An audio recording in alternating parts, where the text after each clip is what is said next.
was washed ashore by the waves. When I woke up and looked around, I saw the bodies of my companions. I was extremely frightened. After searching around, I realized I was the only survivor of the shipwreck. I held back my grief and buried my companions on the shore. Afraid of the creatures on the island, I spent the whole night sitting in a tree. Early in the morning, I saw the sunken ship, and hope ignited in me again. I climbed onto the ship, hoping to find some food, but as soon as I reached the cabin, I heard barking. I raised my axe and broke open the door. Inside was my beloved dog. I also found some guns and food, so I made a raft, moved all the necessities and the dog onto the raft together, and then used the power of the waves to transport the supplies to the shore.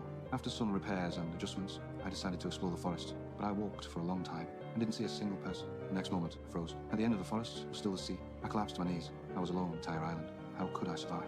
To make rescue easy, I had to live by the shore. Months passed, and no ships appeared. One day, I was fishing by the shore when the dog suddenly started barking. At first, I didn't pay attention, but while drinking water, I saw a ship in the distance. I couldn't believe it, so I quickly ran to light a bonfire. Unfortunately, the ship didn't notice me. I fired several more shots, but they were drowned out by the sound of the waves. I even jumped into the sea, but everything was in vain. Finally, I was washed back to the island by the waves. I completely broke down, but hearing the dogs barking, I calmed down again. After this incident, I realized that I would probably have to stay here for a long time, so I had an idea and built a small house. There were all kinds of small animals on the island, as well as a natural waterfall. I lived a fulfilling life every day.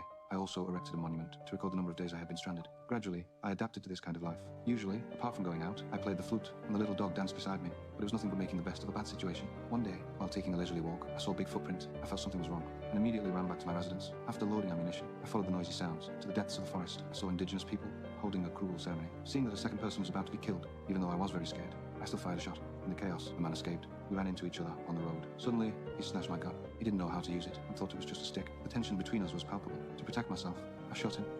Millie Bobby Brown was given some unusually specific instructions when she first joined Stranger Things. Instead of studying another actor or copying a familiar movie character, the creators told her to base her entire performance on E.T. They literally said, "We want your performance to resemble E.T.," meaning she wasn't supposed to act like a normal human girl at all, but like an alien trying to make sense of everything happening around her.